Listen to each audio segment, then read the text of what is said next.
Can one man love four women equally and still lead a nation? Meet Ibrahim Traoré, a soldier, a president, and a husband whose heart defies the world's judgment. His story will shock you, captivate you, and make you question everything you thought you knew about love and leadership. They say a man with four wives cannot be fair. But what if each one feels loved? What if they all say he's the best man we know? In Burkina Faso, people know Ibrahim Traoré as a soldier, a president, and a young revolutionary. But at home, before all the cameras and the soldiers, he is just a man with a heart big enough for four women. Yes, he has four wives, and he does not hide it. They live in different homes, not far from each other. Each one has her space, her peace, and her respect, and none of them compete. Why? Because they all say the same thing. He treats us with love. In the village, old men nod when they hear that. A man with four wives is not strange here. They say, it is how our fathers lived. As long as there is fairness, there is peace. Traoré did not marry out of pride.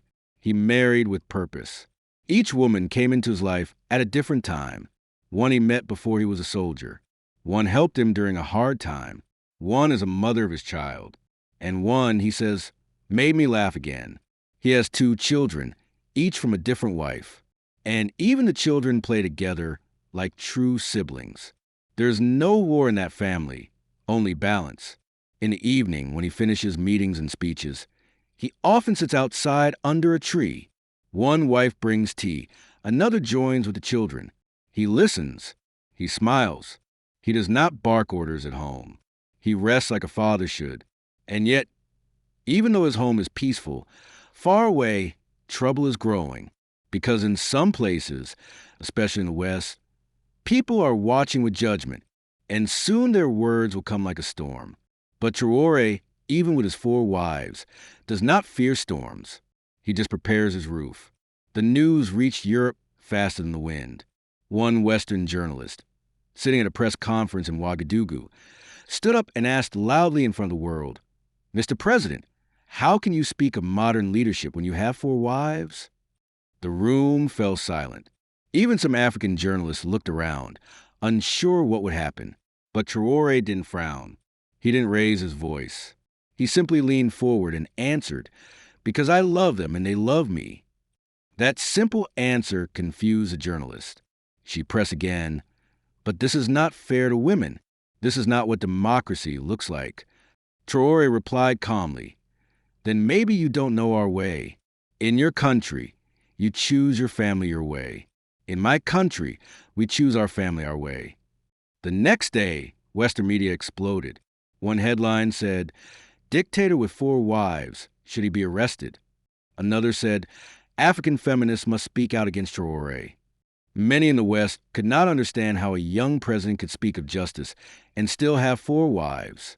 But in Africa, people were listening carefully.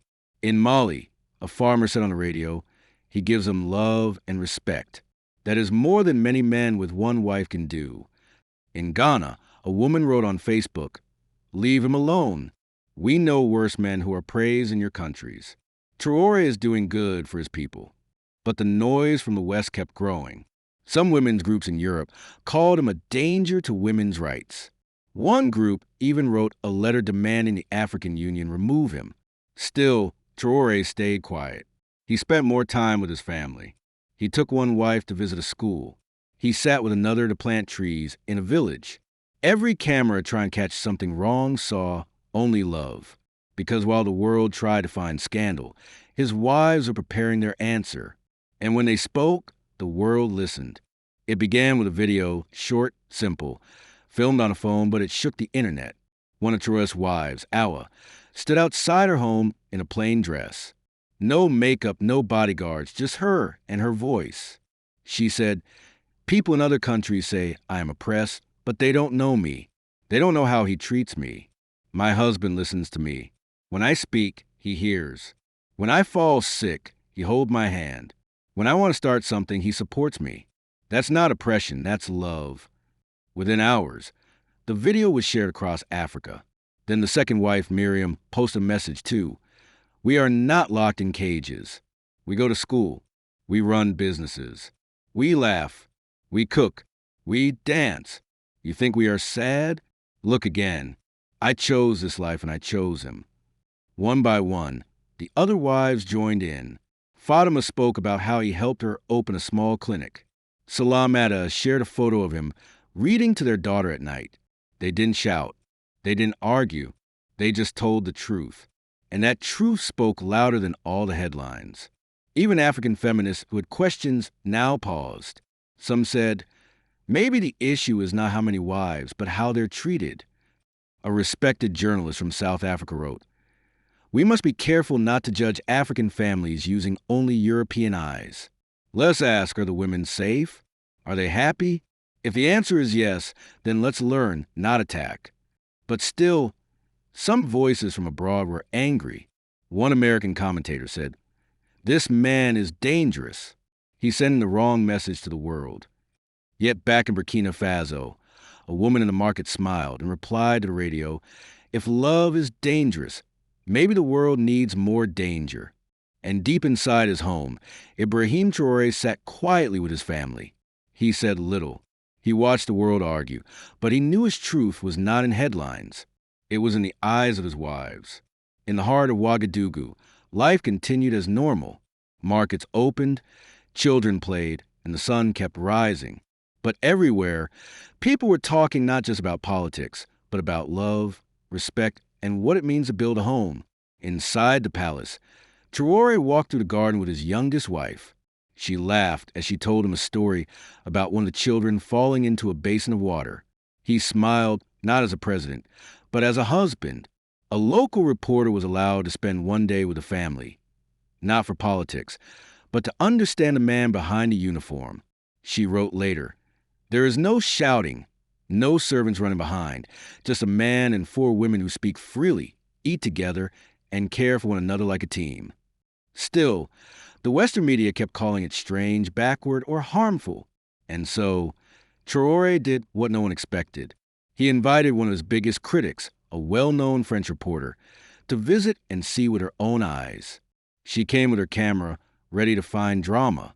But instead, she found a home full of laughter, discipline, order, and peace. She sat with each wife. Awa told her, before I married him, he came to ask for my opinion. No pressure, no force. Miriam said, we sit together, we share decisions. He does not command us. He listens. The reporter was quiet. She watched as Traoré helped one of the children tie his shoe. She watched as he passed a basket of mangoes to his wives before taking one for himself. She later admitted on live TV, this is not the story I expected. I came with judgment, but I leave with questions. That moment changed everything. People around the world began to wonder, maybe this isn't about how many wives a man has. Maybe it's about how deeply he loves them. Maybe it's about what respect really means. And in Africa, many began saying openly, we don't need to copy. We just need to care. Our way is not your way, but our way works when love is real. And across the continent, a quiet pride began to grow. The pressure didn't stop. More Western voices appeared on television, angry and loud. One European activist shouted on a news panel, this man should not lead any country. He's a bad example for young African girls. Others called for sanctions. Some even said international aid to Burkina Faso should be cut if Traoré didn't respect women's rights. But the more they shouted, the more Africans stood up. In Senegal, a group of women marched with signs that read, we choose our lives, not you. In Cameroon, an old grandmother on radio said, when I was a girl, our men had many wives, but they worked. They built, they fed, they loved. This is not about numbers. It's about character. In South Africa, a women's group posted, we may not want 4 wives, but we want respect. If Traoré gives that, let him live his truth. Even young women in Nairobi, usually silent on these matters, joined online debates. One posted, I'd rather have a man who loves 4 women honestly than one who lies to one woman every day. And back in Burkina Faso, something beautiful was happening. One of Traoré's wives started a free sewing school for girls in the village. Another launched a women's farming co-op. The media ignored those stories, but the people saw. When a journalist asked Traoré if he would change his lifestyle to satisfy the West, he said simply, "I do not live for applause. I live to build. My home is not broken. My wives are not prisoners. We are raising a nation together." That sentence was printed in newspapers across Africa. And slowly the insults from abroad began to fade because the people, especially the women, were no longer silent. They were saying, "You can insult from a distance, but we see the truth up close.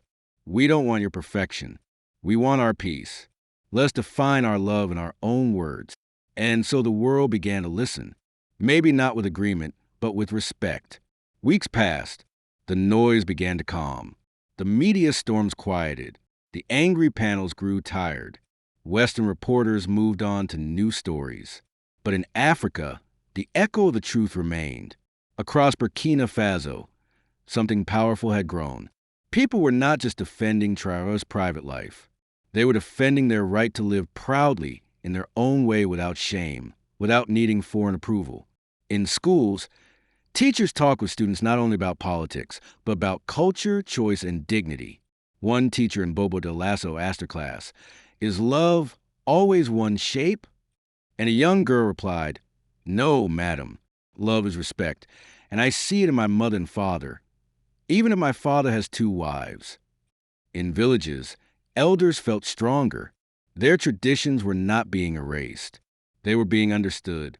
At a large women's conference in Ouagadougou, one speaker stood up boldly and said, "We are tired of being told we are weak.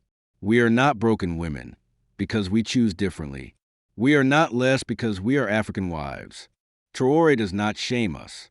He reflects us. Back at the presidential home, the garden was quiet. The children played. One wife read a book under the mango tree. Another spoke with women who came to ask for help with land. And Traoré, he sat under the tree, writing notes for his next speech. He didn't speak of the past attacks. He didn't mention the names of critics. He simply wrote one sentence. "They judge me for loving my family, but love, when honest, needs no defense." That line would later be painted on a wall by youth in Dakar in bold red letters. Love needs no defense. And across the continent, hearts softened because people saw that Africa wasn't asking to be admired. Africa was asking to be understood. And in the eyes of his wives, in the smiles of his children, in the quiet of his garden, Traoré had already won. Let us know in the comments below. And don't forget to subscribe for more incredible stories about justice and comeback victories that will restore your faith in standing up for what's right.